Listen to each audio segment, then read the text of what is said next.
يا رجال بعض المواقف محفورة في الذاكرة ودائما تتذكرها وتحس صدق والثبات على مبدأ صدق العهد الميثاق.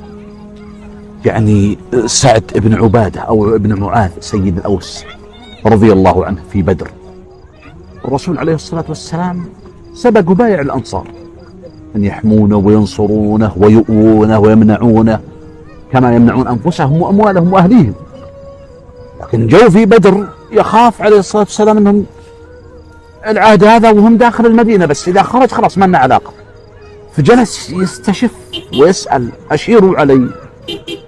تكلم أبو بكر من المهاجرين، تكلم عمر كذلك من المهاجرين، تكلم المقداد كلام عظيم. قال والله لا نقول كما قال بنو إسرائيل لموسى اذهب أنت وربك فقاتلا إنا ها هنا قاعدون، لكن اذهب أنت وربك فقاتلا إنا معكما مقاتلون.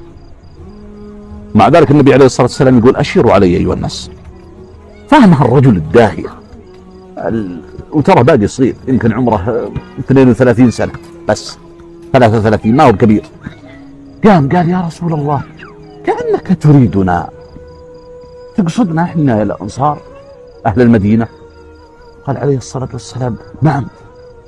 قال يا رسول الله قد آمنا بك وصدقناك وعلمنا يقينا أن ما جئت به هو الحق من عند الله، وأعطيناك على ذلك عهودنا ومواثيقنا، فسر بنا يا رسول الله على بركة الله، والله لو استعرضت بنا هذا البحر. طبعا ترى ما يتكلم من فراغ لأنه مال يده من اللي معه، ومع ذلك ما نسي اللي في المدينة، يعني يتكلم بلسان قومه يرفع بهم عند النبي عليه الصلاة والسلام. شوف الرجولة صدق. قال يا رسول الله والله لو استعرضت بنا هذا البحر فخذته لخذناه معك ما تخلف منا رجل واحد كلنا يا هذول. إنا لصدق في الحرب صبر عند اللقاء ولعل الله أن يريك منا ما تقر به عينك. سر عليه الصلاة والسلام أنس لما سمع هذا الكلام من الأنصار، وبعدين ما وقف مدح نفسه واللي موجودين بس، لا قال يا رسول الله وإن بالمدينة أقواما لسنا بأحسن حالا منهم. ترى ما أحسن منا يا رسول الله، ترى ما أطلق منا، ورجال يمنعونك ويموتون دونك. والله يا رسول الله ما منعهم إلا أنهم لم يعلموا أنك تلقى قتالا، ما دروا أنك أنت خرجت بنا علشان القافلة. يا رسول الله إن أردت أعددنا ركائبك وتنطلق إلى المدينة يمنعونك أهلنا من ورائك. فسر عليه الصلاة والسلام، وترى مع ذلك هو اللي أشار بالعريش، قال يا رسول الله تبقى في العريش تراقب المعركة ما تشارك، إذا نصرنا الله فذلك ما نريد، إن غير ذلك أعددت ركائبك ولحقت بأهلنا في المدينة.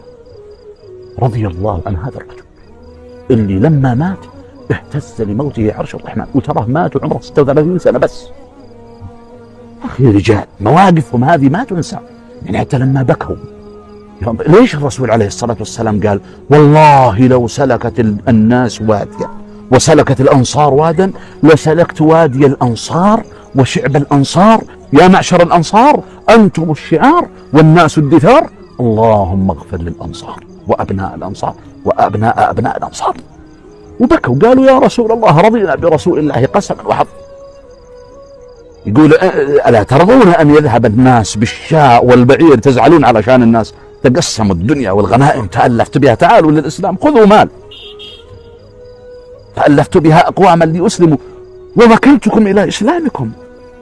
يعلم عليه الصلاة والسلام أنه يتكئ على أرض صلبة من الإيمان، قاعدة من أناس كالذهب رضي الله عنه. ولهذا يقول واحد يقول هم صفوة الأقوام فاعرف قدرهم وعلى هداهم يا موفق فاهتدي، واحفظ وصية أحمد في صحبه واقطع لأجلهم لسان المعتدي.